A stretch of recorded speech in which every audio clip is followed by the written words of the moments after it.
बिस्मिल्लाहिर्रहमानिर्रहीम अस्सलामु अलैकुम रहमतुल्लाह। बिलावल को अभी सियासत के अंदर आए हुए जुम्मा 8 दिन हुए हैं और उसने आके पाकिस्तान की सबसे ताकतवर इस्टेब्लिशमेंट को ललकारना शुरू कर दिया और गिलगित बल्तिस्तान के अंदर इंतखाबात के मौके पर इंतखाबी मुहिम चलाते हुए एक तकरीर करते हुए उन्होंने जो बातें की हैं और जिस तरीके से इस्टेब्लिशमेंट को या जनरल आसम को ललकारा है, ये बड़ा हैरान कुन है।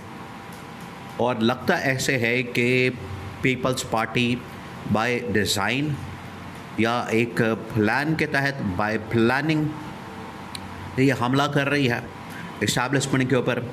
लेकिन इनको ये हमला बहुत महंगा पड़ेगा, बहुत महंगा पड़ेगा।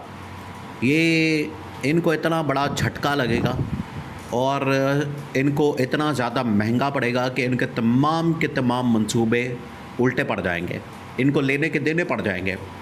अब आप ज़रा सुने बिलावल ने क्या बातें की, पहले आप ज़रा उसके ऊपर गौर करें। फिर जो रिएक्शन सामने आया आगे से इस्टेब्लिशमेंट का, वो बड़ा हैरान कन है। उन्होंने पैगाम पहुंचा दिया कि बिलावल को लगाम डाली जाए, बिलावल को कंट्रोल किया जाए। अगर ये ज़्यादा हद से बाहर निकल के या खरीद से बाहर निकल के चौके छक्के मारने की कोशिश करेगा तो इसको फिर ऐसी यॉकर मारी जाएगी, इसको ऐसा बाउंसर मारा जाएगा कि ये फिर आउट होके बाहर जाएगा स्टेडियम से। तो ये पैगाम दिया गया। अब बिलावल की पहले बातें सुन लें। बिलावल जो कि जुम्मा 8 दिन हुए सियासत के अंदर आए हुए और सियासत के अंदर आके ये इस तरह की बातें करके क्या साबित करना चाह रहा है ये आपको बताते हैं, लेकिन पहले आप बातें सुन लें। बिलावल ने कहा है कि एक साजिश तैयार हो रही है। अब ये साजिश का इल्ज़ाम किसके ऊपर लगाया जा रहा है? इस्टेब्लिशमेंट के ऊपर। और कहा जा रहा है कि 28वीं तरमीम आ रही है और ये इसके अंदर एक साजिश तैयार हो रही है। आप ज़रा इमेजिन करें, यही नून लीग और पीपल्स पार्टी वाले, इनकी लीडरशिप, इनके MNA, इनके जो बाकी पार्टी के लोग हैं, वो कहते हैं हमें तो पता ही नहीं है 28वीं तरमीम का, हमें तो ड्राफ्ट बताया ही नहीं गया, दिखाया ही नहीं गया, हमारे तो नॉलेज में नहीं है, हमें तो पता ही नहीं है, हमें तो इस चीज़ का अंदाज़ा ही नहीं है, जब आएगा देख लेंगे। तो बिलावल के पास इन्फॉर्मेशन फिर कहाँ से आ गई? सवाल तो सबसे बड़ा ये है। बिलावल कह रहा है कि हमें पता है वो एक 28वीं तरमीम आ रही है, तरमीम की बातें हो रही हैं, उसके अंदर ये फ़लाँ शिकें हैं, ये उसके अंदर क्लॉसेस डालने हैं, ये चीज़ें करनी हैं, तो हम रुकावट बन जाएंगे। ये अब उसने ओपनली बहुत बड़ी धमकी दे दी है।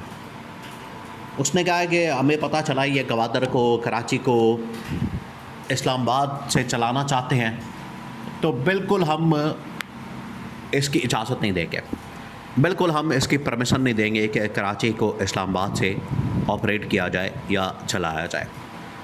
फिर उसने कहा कि NFC को चेंज करने की बात की जा रही है, NFC को हम बिल्कुल हाथ नहीं लगाने देंगे, जो इसकी तरफ हाथ बढ़ाने की कोशिश करेगा उसका हम हाथ काट देंगे। अब आप अल्फाज के ऊपर गौर करें, ये कौन कह रहा है? बिलावल। किसको कह रहा है? इस्टेब्लिशमेंट को। इस्टेब्लिशमेंट तो मुल्क के मफाद के अंदर यह सब कुछ करना चाह रही है कि मुल्क का दफ़ा मजबूत किया जाए, इस्लामाबाद को मजबूत किया जाए, वफाक को मजबूत किया जाए, क्योंकि सारा कुछ तो इस्लामाबाद ने करना है, सारा कुछ तो पाकिस्तान की फ़ौज ने करना है। इंटरनेशनल लेवल के ऊपर डिप्लोमेटिक मामलात वो सारे इस्टेब्लिशमेंट ने देखे। ईरान अमेरिका के दरमियान नेगोशिएट करवाना, इंडिया के ख़िलाफ़ जंग लड़ना, ये तमाम की तमाम जो चीज़ें हुई वो तो इस्टेब्लिशमेंट ने की। और सूबे इतना ज़्यादा शेयर ले रहे हैं। आप एक मिसाल समझें, सूबों के अंदर एक क्लर्क लेवल का आदमी, सूबों के पास कितना पैसा आ गया कि एक सूबों के अंदर क्लर्क लेवल का आदमी अरबपति बन चुका है। आप जाएं किसी भी सूबे के अंदर, पंजाब के अंदर चले जाएं, सिंध के अंदर चले जाएं, क्लर्क लेवल का आदमी अगर आप उठा के देखेंगे, क्लर्क लेवल का अरबपति वो निकलेगा। तो यहाँ से आप अंदाज़ा कर सकते हैं कि एक तो सूबों के पास पैसा कितना है, फिर वहाँ पर लूट मार और करप्शन का आलम क्या है। तो बिलावल कह रहा है कि हम NFC को नहीं छेड़ने देंगे। फिर वो कह रहा है कि ऐवान सदर के ऊपर भी नज़र है ऐवान सदर से मेरे बाप को यानी कि जरदारी को निकालना चाहते हैं, तो वो भी कान खोल के सुन लें कि मेरे बाप को कोई नहीं निकाल सकता, यानी जरदारी को कोई नहीं निकाल सकता, उसको कोई हिला नहीं सकता, उसको कोई हटा नहीं सकता, उसके ऊपर कोई हाथ नहीं डाल सकता। तो ये वो तमाम बातों का क्रक्स जो बिलावल ने वहाँ पर की हैं। तो उसने इस्टेब्लिशमेंट को ललकार दिया, जनरल आसिम को ललकार दिया। अब जनरल आसिम देखे, बिलावल का जो बंदोबस्त किया जाएगा उसके लिए एक ही बार काफ़ी है। और वो कमर दिलशाद ने बता दिया था आज से चंद दिन पहले कि बिलावल असल में 2 पीपल्स पार्टी हैं, दोनों का चेयरमैन बन के बैठा हुआ है, एक का को चेयरमैन और एक का चेयरमैन। आईनी तौर पर वो ऐसा कर ही नहीं सकता। तो अदालत के अंदर एक पिटीशन जानी है और बिलावल 5 साल के लिए डिस्क्वालीफाई हो जाएगा, तब इसको पता चलेगा, तब ये घर बैठ कर रोएगा, तब ये घर बैठ के फिर इसकी चीखें आप इंजॉय करेंगे। आजकल ये बड़ी बढ़ के मार रहा है, आजकल ये बड़ा शोर मचा रहा है और ये समझता है कि मैं कोई बहुत बड़ा कुतुरम खान बन गया हूँ, मैं कोई बहुत बड़ा तीसमार खान बन गया हूँ। तो ये इस गलत फहमी से निकल आए। इसका बाप इस्टेब्लिशमेंट को ललकार के तो फंस गया था। आपको याद है उसने एक मरतबा ईंट से ईंट बजाने की बात की थी कि मैं इस्टेब्लिशमेंट की ईंट से ईंट बचा दूँगा। फिर 5 साल के लिए ये वापस मुल्क नहीं आ सका था, दुबई भाग गया और दुबई के अंदर आखिरकार इसको पनाह लेनी पड़ी और दुबई के अंदर रहना पड़ा पता नहीं कितने महीने कितने साल। तो बिलावल अभी तो जुम्मा 8 दिन हुए हैं क्रीज से बाहर निकल के खेल रहा है। ऐसा यॉर्कर पड़ेगा, ऐसा बाउंसर लगेगा कि बिलावल को नानी नहीं नाना याद आ जाएगा, जिस नाने की आज ये सारा खा रहे हैं खटिया, क्योंकि वही नाना जो था उसने ये पीपल्स पार्टी की बुनियाद रखी इस्टेब्लिशमेंट की गोद में बैठकर। वो दिन है और आज का दिन ये इस्टेब्लिशमेंट के साथ ही चल रहे हैं, उनके साथ ही मिलकर ये सब कुछ करते हैं।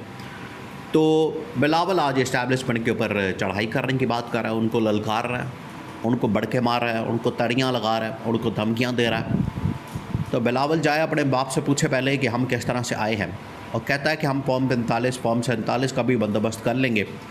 तो इसने ये भी पोल खोल दिया कि पाकिस्तान के अंदर मौजूदा जो सेटअप है, निज़ाम है, नून लीग है, पीपल्स पार्टी है, ये सारे जाली मैंडेट के साथ, चोरी वाले मैंडेट के साथ फॉर्म 47 के ऊपर बैठे तो ख़ुद सब कुछ मान रहे हैं, एक दूसरे को डराते भी हैं, धमकाते भी हैं, और वही साहब है बच्चों खाई जाओ तो रौला पाई जाओ। भाई आप अगर बैठे हुए हैं तो फिर आराम से खा पी के फारिग हों। शोर भी डालते हैं, एक दूसरे को डराते भी हैं, धमकाते भी हैं, और मिल बैठ कर खाते भी हैं एक ही थाली के अंदर, जिसमें खा रहे हैं उसी में थूक रहे हैं। ये इनकी हालत है। अब बिलावल ने जो ललकारा है इसका आगे से बड़ा सख्त रिएक्शन आने वाला है।